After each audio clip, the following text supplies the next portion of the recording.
Hi there, so today we are solving the problem number 1526, minimum number of increments on subarrays to form a target array.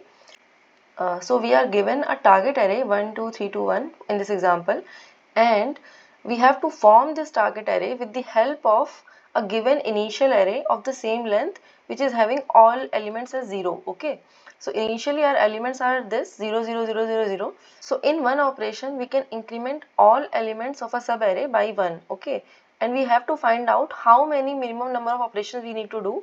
Let's say in this example we increased every element by 1 because we have to have two ones in the two corners, so we are going to increase every element by 1. Now for these three elements we can increase them by 1 again, so that these two will be achieved. So now this array will be achieved, and for this 3 we have to individually increment this because there is no one in its vicinity who wants to increase itself, so we have to increase 3 individually. So that's how we are forming this target array with the help of 3 operations. Okay, so now let's see how we will actually solve this problem. Okay, so let's see how we will actually solve this problem. So there is some form of relation between the adjacent elements. If we try to increase one element, there is an advantage to increase the other element as well. Okay, so let's say if we start by the first element, then we need at least one count for this, right? So for 2, when we were increasing 1, we might have increased this to 1 as well.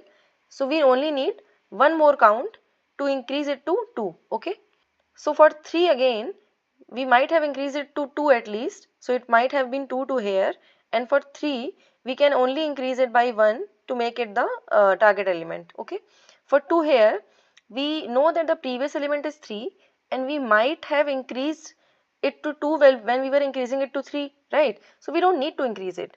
We can simply take 0 operation for this, and for 1 again we can take 0 operation because we might have increased it when we were increasing this element to 2. Okay, so this is how we are calculating the total number of operations that we need. Okay, if you take another example here, so we have 3, 1, 5, 4, 2. This is our array, and for 3 we need 3 operations to make it 3.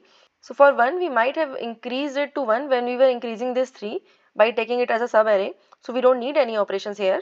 For 5 actually we might have increased it to 1 again because of the previous element, so we might be having this type of array, but to make it 5 we need to increase it by 4 at least, right? So we are adding 4 in the operations, and for 4 we know that the previous element is 5, so this might already be increased to 4, so we don't need any operation here.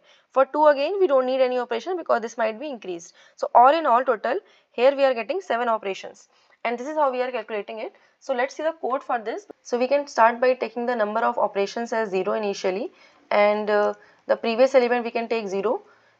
So we can target all our array elements in the target array, and for each element we will simply check if it is greater than the previous element. If yes, then it means we need some operations to increase this element, right? So we will increase the count value by total number of operations that we need to increase this value to the target value, right?